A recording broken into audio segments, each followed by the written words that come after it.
What a guy. That was awesome. Yeah, it's been amazing so far, isn't it? We're running behind time a bit by about half an hour. We thought we wouldn't have enough. No, we've too many. So Paula Man is trying to get in, but he's having problems. So Nick, I know you're on. So do you want to call in and we'll pull you forward and talk and Joe? And we can also start pairing people up if we need to, because I know Jason Moffat, who's in Hawaii, he wants to join us as well. I sent him the link. He's an amazing guy. Amazing guy.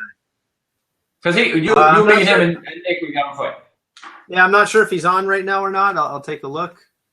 It's kind of hard to tell here with all these little circles at the top. I know, yeah. Okay, he's here. Hey, can you hear me? Just jumped on. I will. Can you hear me, guys? Yeah, looking very flash, Nick. Very flash. Hey, thank you very Jason. much indeed. Hey, Nick. On you. I'm looking. Hey, Jason, how you doing as well, my friend? All you guys seem to be. You seem to be in your dens and your office, so I just wanted to welcome you to my den up in the attic. Like this is the studio for. Like Star Trek. It is. It's like that. This is the flight desk for one of my internet businesses. This is My Social Radio. So we've got a big sound system here. We've got sort of everything's computer playing out. You can have a listen to us a little bit later on at mysocialradio.com. But listen, that's just one of the things I want to talk to you guys about. I know Jason probably wants to get on and say hi as well. I'm just chilling in a van down by the river here. I mean, you can. I'm not literally in a bus. Wait a minute. I see a drum set. Yeah. Check it out. I set up a drum set. Well, look at that. Jason makes the music, and I'm going to play it on the radio. That's what's going on here. That's why I've got these great big awful headphones as well. Oh, we could have a duet. It's all for aesthetics. I don't even know how to play them. So, Jason, for the 3 people that might be on who won't know who you are, you might tell them about yourself. Well, I've been doing internet marketing for about 10 years now, and now I pretty much just call myself a surfer. I moved to Maui, kind of live the whole what do they call it? The lifestyle business. I'm kind of the epitome of a lifestyle business. I focus more on the lifestyle than I do the actual business part. And Nice. yeah, well, sometimes until you want to, buy fancy Maui houses and you realize you need a couple $1,000,000. Yeah, I know, man.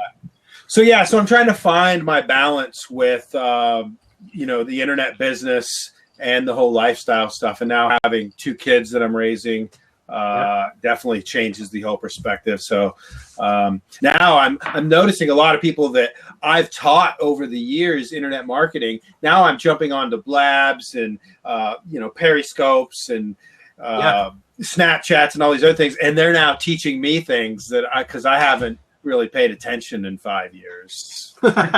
So it's interesting to watch things change. Yeah. The teacher becomes the student becomes the teacher. Happens regularly. Yeah, it's amazing that Jason says that because, there's all these new techniques going on, but, the one technique that I picked up a long time ago, because there's a lot of guys here doing all this clever stuff with media buying and CPAs and all this kind of stuff. I got into this back in 2001, and I kind of mastered one technique for getting customers, which was writing letters through the post and doing direct mail. And it still works. And, all of these other things, the Periscopes and the Blabs and the Google Hangouts and everything's come along as well. It works, and it's great to have them in your toolbox. But sometimes do you ever wonder why you stopped doing what worked in the beginning? And then you think back and you think, why did I stop doing that? And it was generally down to the fact, in my case, that I just got bored. So, a great tip for anyone listening to this and thinking about all the new things you can do. Also have a think about all the things you used to do that work really well. Because the chances are if you pick them up and you do them again, they're still going to work equally as well today as they did, last week, last month, last year. So give it a try, give it a shot. People in the mail is a tremendous way to connect, and we all know about it, but very few of us spend the time to. And And when someone buys any of our products, we usually send them out a thank you card. We send out cards, super simple, costs us about a little over $1 a card.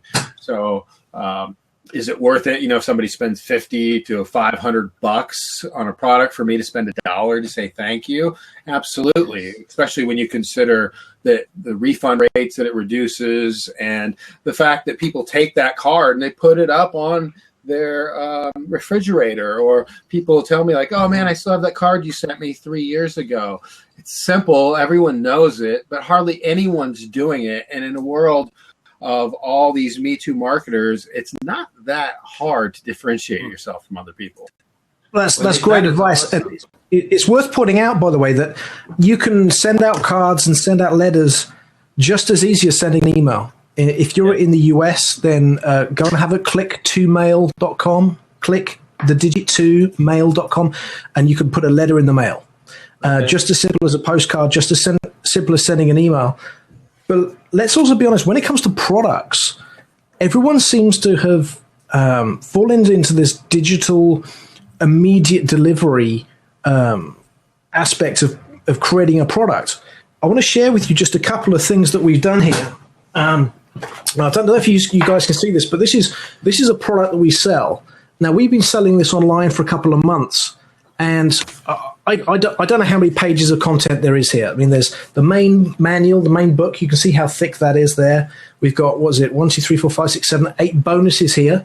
Wow. All we did was go to the local print copy shop, and we printed it out. And the first time we did this, it was to take it along to a live seminar or a live workshop. Okay. And we've been selling this online for $97. And when we printed it out, we looked at this and we thought, do you know what? This is like a $200 home study course.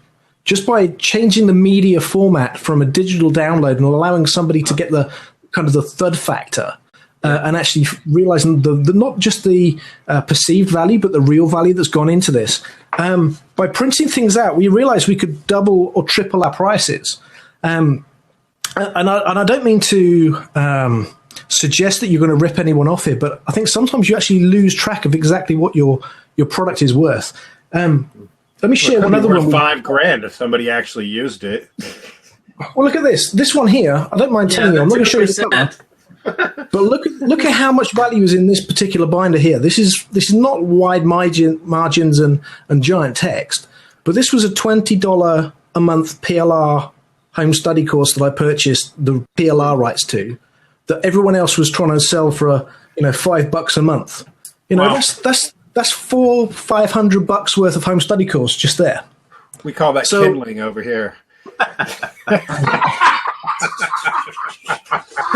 But you know what? Airplane fodder. There's so much you can do. Yeah, you should hit the drums, Jason. Well, the interesting thing about direct mail, because I'm probably older than most of you, is my 20 years here, especially in Europe, the number of pieces of mail coming through the post box are 1-2 a day at most now. Okay. Whereas you're getting a couple of hundred emails. Yeah. So if you want to contact with the audience, it's a very interesting way of doing it. Yeah, I've been getting these in the mail a good bit lately, and they always seem to get my attention. It's a bank bag. Oh, nice. And so inside there, if your offer is really good, like some of the offers have been, let us cut your costs by a certain amount, or let us, show you how we can make you more. And then it's usually a 2 or 3 step campaign, but they've been pretty good. I mean, it's pretty awesome. But yeah, I believe in that. Like with the online stuff, we're losing. So lump email works really well, but as Tony's just said, exclusivity. And when you look at how many letters you get in your mailbox or through your letterbox or what have you, sometimes the 50 cents you're paying to click to mail to send a letter out is well worth it, especially when you look at the pay-per-click costs that are going around now.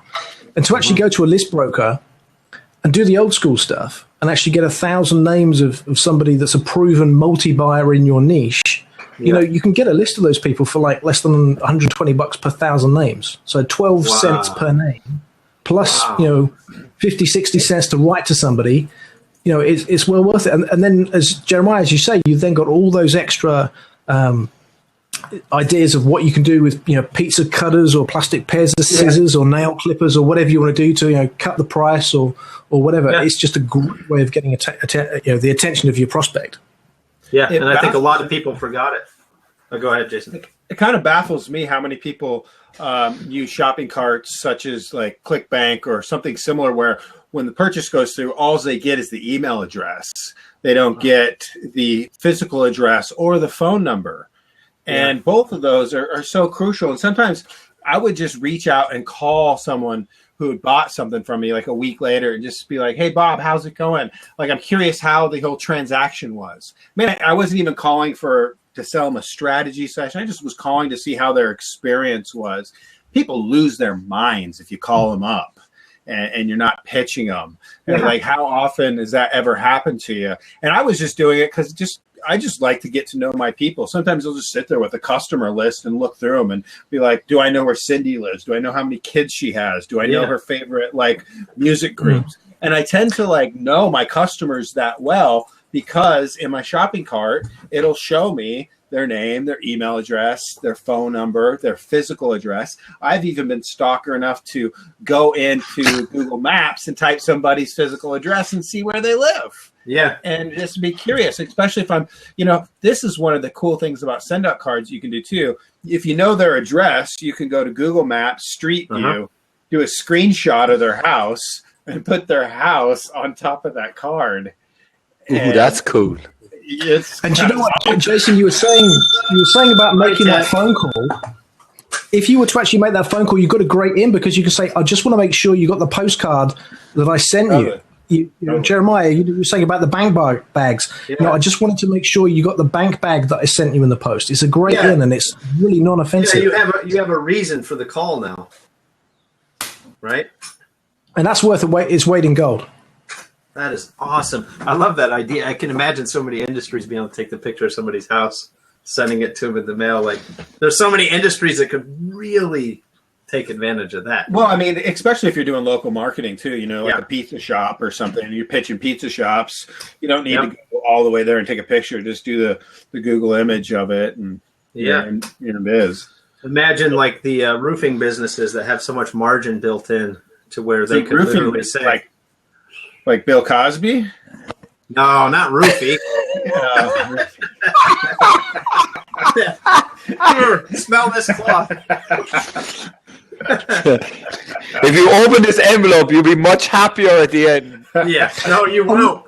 No, you won't. Roofing. Gotcha. And by the way, when it comes to Jeremiah, when you were talking about lumpy mail earlier on, and now trying to get the attention of maybe a JV partner, as we were talking about with Pat previously, one of the most interesting things I've seen somebody do is he went down to the local toy store and he bought a 1:72 scale model Aston Martin remote control car. Okay. And he sent the car to the guy that he wanted to do business with, but he didn't send the little remote control thing. Mm-hmm. So again, he had the perfect reason for making that phone call and getting in touch. He sent something that was unique, made the guy smile. Great introduction phone call. Who's on the phone? It's the guy that sent you the radio control car. How cool is that? And what's it going to cost you for the toy? Maybe what, $50, $100? Yeah, does it matter? You gave me an idea for some of the business-to-business calls that we do. Take $100, give them half the 100, and tell them, hey, call them up, and if I wasted your time, I'll send it the other half. I don't know if that's legal, but Well, you're right. Of something I did last year. I was following a Gary Halbert letter, and he used to put a dollar bill at the top of a letter.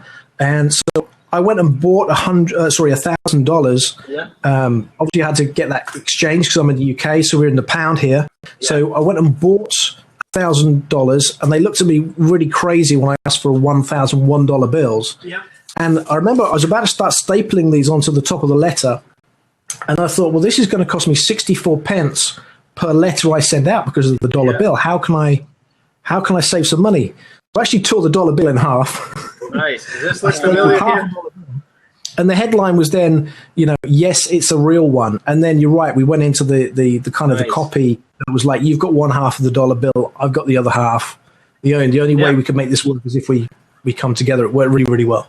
I was thinking the teller was going to think with $1,001 bills that you're going to have an extravagant strip club experience. He's got those little guns like Jeremiah. Shoot all that. Yes, sir. Not this side of the world. Yeah. I hope this isn't a family-friendly. Not anymore. Not anymore. Jason, we get out fine. Yeah. Okay, I was going to say, just bringing it back. I mean, raising some money for Dylan, by the way. I've been keeping my eye on the donations page. And guys, what I'd like you to do, okay, if you haven't already donated yet, is don't get scared by some of the big donations that have been made on that donations page for Dylan. If you have got the ability to put $10, $20, $1, it doesn't matter what it is, onto that page, there's something that I want to give to you, and that's over 120 pages of quality information about direct mail, sales copy, lumpy mail, creating a product, writing to your email list. Listen, I've got product, and I've selected 5 reports that I want to give you guys. Awesome. And I don't want a penny for them, but I want you to help Dylan and his family in return. So if you'll entertain me just for a second, if you've never made a product on the internet before, I'll show you how you can create really simple 7, 12, 15-page reports that you can sell for about $10. I'll show you 5 ways to launch your business, even if you've got no money to get started.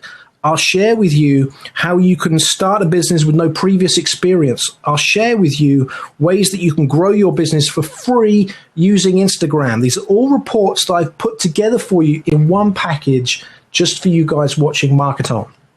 I've also got ways for you to use email.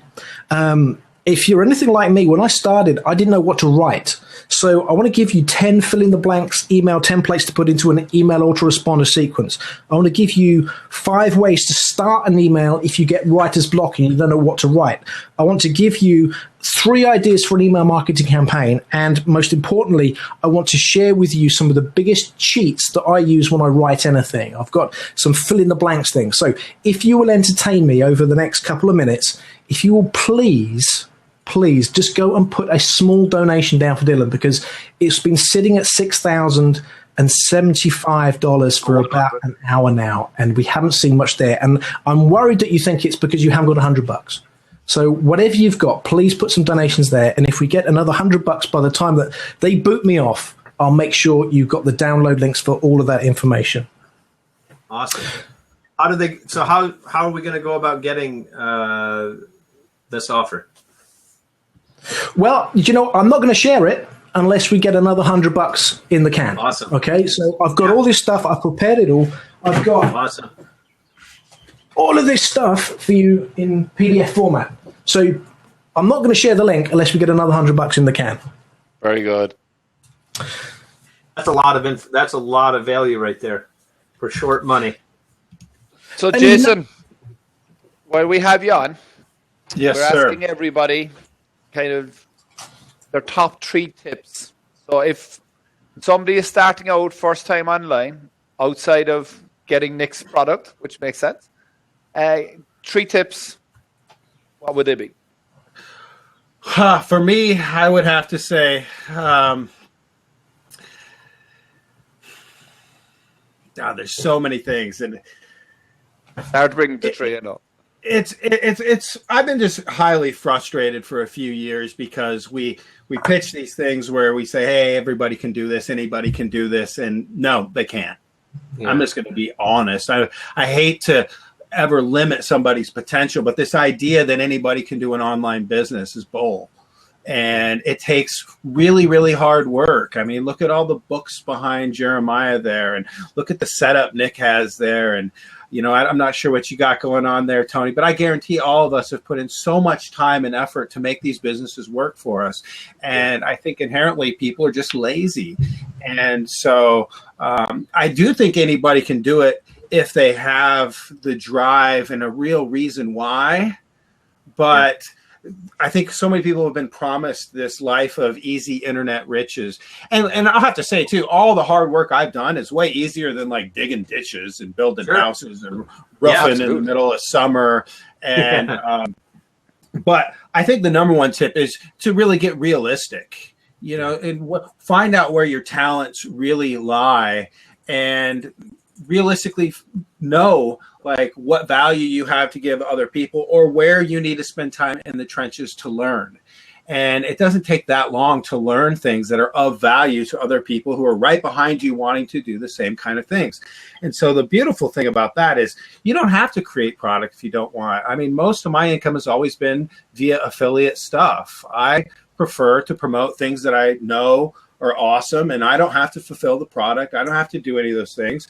And I just live my life doing this whole lifestyle business and have this kind of attraction marketing where people like to watch my soap opera, basically what it is. It's just an online digital soap opera.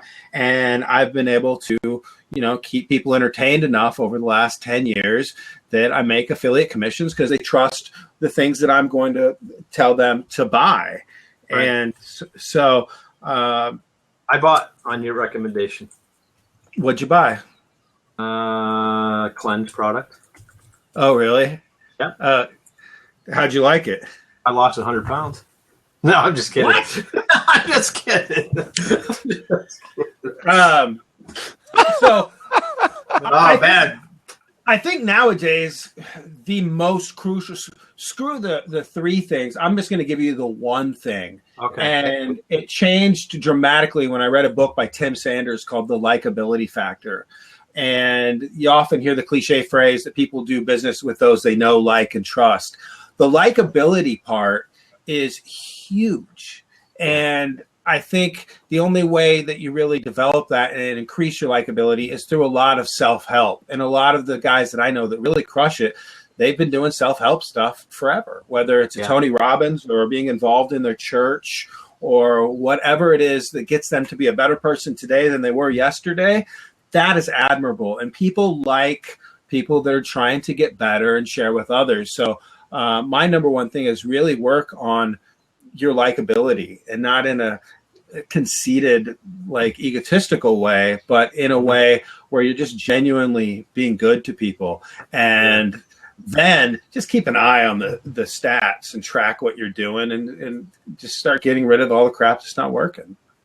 Two things. So first of all, you are telling me there is no silver bullet. There are sometimes. I mean, I hate the idea of denying the fact there are quick riches, because I've made a single phone call, made 16 grand for telling a dude, hey, you should check this out. And then made 16 grand because I got a 10%, fee just from knowing two guys and putting together. It's about as quick money as I've ever seen. And I've been fortunate enough to always go after quick money and be successful at it a lot. I also recognize I'm an anomaly. I'm a beast. Most people don't have the time in the trenches that I do, and the general understanding of people as a whole to really connect with them. And it reeks, like most people's pitches, it just reeks of desperation. Yeah. It reeks of neediness. And it's hard to sell from that. John Carlton calls it selling from heels. Yeah. And it's very hard to do. It is. And that's the thing I think, though, is it wasn't just a quick thing. It goes back to what you mentioned before, is you had the relationships that you put that positive energy toward, and then just having that in place and spotting the opportunity, those two things came together, because it didn't just fall from the sky, right? Like you had the relationship. Well, I got lucky 10 years ago that I created a product around poker. Right when the World Series of Poker got really big, Chris Moneymaker, ESPN, it was just all this perfect timing. But what really actually made it all blow up for me is I wrote a sales letter, and the sales letter was BS. I mean, I was making all kinds of claims that weren't true. And a lot of times I'll do that. If I write a sales letter, I'll allow myself to say absolutely anything. And then when I go back and edit, I'm like, okay, now I need to be able to prove every one of these claims. And if I can't prove it, then I got to delete it. Nice. So the sales letter was so outlandish. I was like, I have to go to Vegas right now. And then back up and I had to go to Vegas to get kicked out of a casino. It was the pit bosses won't allow me in the casinos anymore. So I had to go to Vegas and get kicked out so I could keep that claim in my sales letter. And then what I did is I put a ski mask over my face. I called it Black Hat Poker, and I warbled like my audio where it was like an FBI interrogation type thing, so you couldn't tell my voice. Yeah, but I was so like non-techie. I actually had 2 audio tracks going. One was my normal voice, and the other one was the like garbled one over top. But dude, my sales letter was converting so well, and I was selling a program that I hadn't even taught yet. And at the time, there wasn't really any expensive poker products, and so my class was $800, and everyone told me like, "You're a nobody, you can't do this." And I put that ski mask on. I'm like, "Watch me." And that day, I made like $45,000 that day on pre-sold orders. I'd never made that in a year. Awesome. Wow. And it changed my mind completely. I just was like, wow, controversial marketing works. Yeah. And you know what could be done. I mean, it's awesome. I mean, I look back though now, I just like, if I would have known what I know now then. Yeah. I mean, Nick, you're in trouble. I'm in trouble. Why? Because have a look at the page. Oh, good man. Let's have a little look. How we doing? Ta-da! Okay, $6,250. Well done, everybody. Thanks for doing that. Thanks, guys. Good job, Nick. So, good job, people. One of the questions you asked Jason just then reminded me about a survey that I ran to some of my customers, and it really makes me cross the number of people that have a problem taking the cellophane off a product, or they have trouble unzipping it and actually reading something. And I know as a salesman, when we write sales copy, as Jason has just said, we're traveling along this path here that if we go too far hypey, everyone's just going to think the thing's BS, right? And as we write in the sales copy, if we go too far the other way, people are going to think, so what? Yeah. But we know people get into a zone and they buy, and that's what we do to increase our conversion rates. But the thing that I found that helps people to take action is actually how big their reason why is. And this is why I think we then see a lot of sales guys talking when they teach sales and they teach speaking from the stage and they teach making presentations, they talk about, the hero's journey, the trials and tribulations of how he got there. And you know what? The fact is that the guy started when he was on his ass. Might sound like a stereotypical hero's journey story, but do you know what? I think the reason why is bigger when the guy is on his art, or the girl is right down in sort of in the depths of problems, depression, financial issues, blah blah blah, whatever it might be. But if you can get the self-help enough to give you enough drive and determination to pull yourself up, then it's going to work for you. Your reason why has to be big enough. And your reason why could be your kids, it could be yourself, it can be another family member, whatever it happens to be. I think that's a big thing, that reason why. I remember coaching a guy. I remember coaching a guy one time, and he had a great life, and it was just it's just kind of an average middle American type life, and we were trying to come up with a story, a down and out story for him. And I was like, this would be so much easier if you would just go do heroin for 3 months, man. Just lose everything. Yeah. I was like, these kids in India are like chopping off limbs so they can get more begging money. I was like, you need a better story, bro. Yeah, he needs to go. That was the easiest. Get beat up a little. That was the easiest 16,000 commission you made. Yeah. Okay, Nick, put up the links because we're about to kick you. All right, okay, you can kick me, but listen, you were talking earlier on about three things. Okay, let me share three things with you first.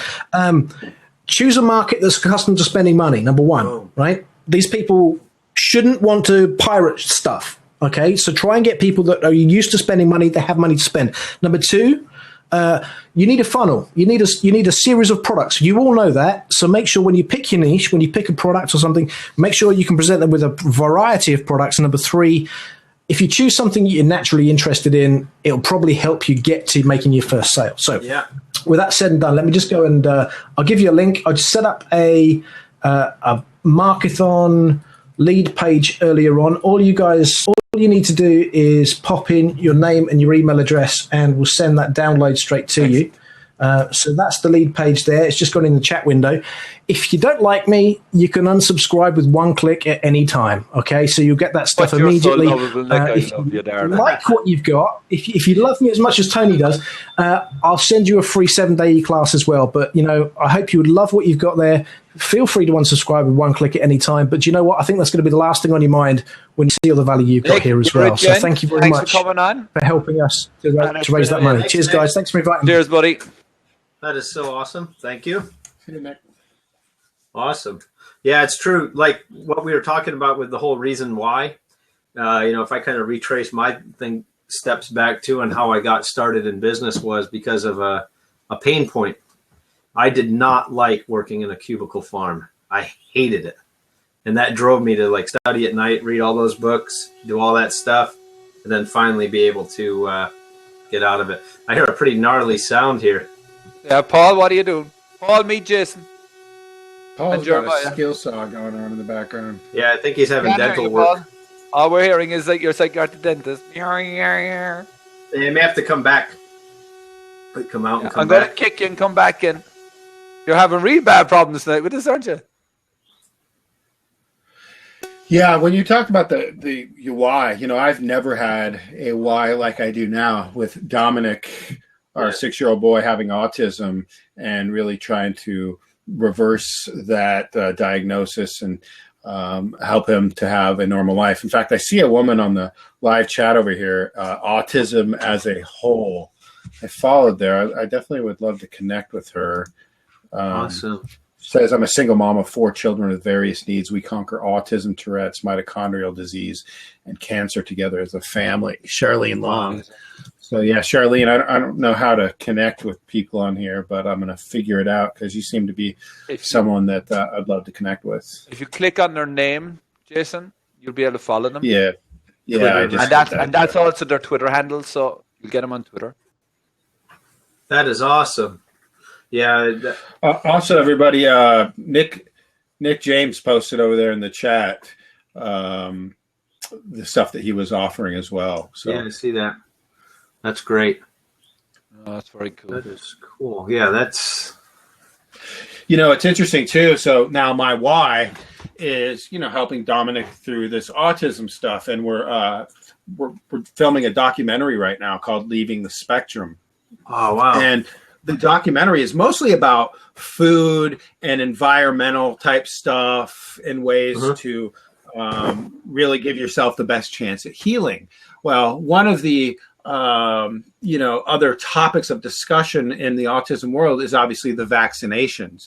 And I don't care which side of the vaccination debate you're on, you post anything online and people go nuts and they just start fighting and completely uneducated, just spouting off what they've heard and it is absolutely insane. And so me knowing how to market with controversy, our documentary isn't so much about the vaccination part, but we would be fools to not tap in to that intensity of that conversation, particularly since our child, Lindsay's story was her boy was fine and was great. And then he got his MMR vaccinations and it was like there were tripled up because he was late on some others and they gave some others early. And instantly after he was vaccinated, he quit looking at his mom for years. And so you can set up all the, all the scientific proof and explanations going on, but you can't tell thousands of mothers who had that type of experience, any of that stuff. So for us to even just mention our story, even if we aren't saying we're pro-vaccination, anti at all, just bringing it up, just firestorm, and we're going to hope to parlay. We're going to parlay that and hopefully make $1 million on our crowdfunding campaign to help other parents in need. Because what we've learned through diet and just really working with the atmosphere in which we're surrounded by, it's hands down working. That's amazing. Awesome. Yeah, that is awesome. Let us know, Jason, when you're putting it out, and we'll give you help, man. Thanks, man. So I've never had a why like that. I mean, I don't know much better than that. I mean, that's strong. So, I mean, I'm poised. I mean, you know me, Jeremy, you know my talents and abilities. Something like this, I can make $10-20 million. And the whole purpose wasn't even to make money as it was to educate people. So at first I felt a little guilty about making money, or like being kind of a predator seeking out a niche where people were so hungry. But this is one where it would be wrong of me to not make $10 or $20 million because of how much I could just funnel that money and awareness to help so many more families. Oh, heck yeah. And I was going to say, from my side, let's connect after this as well. I have a friend who is a director at the Center for Disease Control, CDC, and I'm sure he'd be glad to speak with you as well about these things. And then I have some other resources that you may find useful. Yeah, I'm more than interested in chatting with anybody and hearing all sides of the story because, I'm just a sponge trying to get as many of the right answers as possible. Yes, absolutely. Yeah, for sure. I'll help you any way I can, Jason. You just let me know. All right, man. I'm going to duck out of here. And I'm going to go check. I haven't checked out this GoFundMe campaign yet either. So awesome. Thanks for having me on. Hey, thank you. It's been a pleasure, Jason, and let us know about that, and we'll definitely. Yeah, we'll help any way we can. Cool. Appreciate it, fellas. Take care. Bye. Aloha. Aloha. Bye, Jason.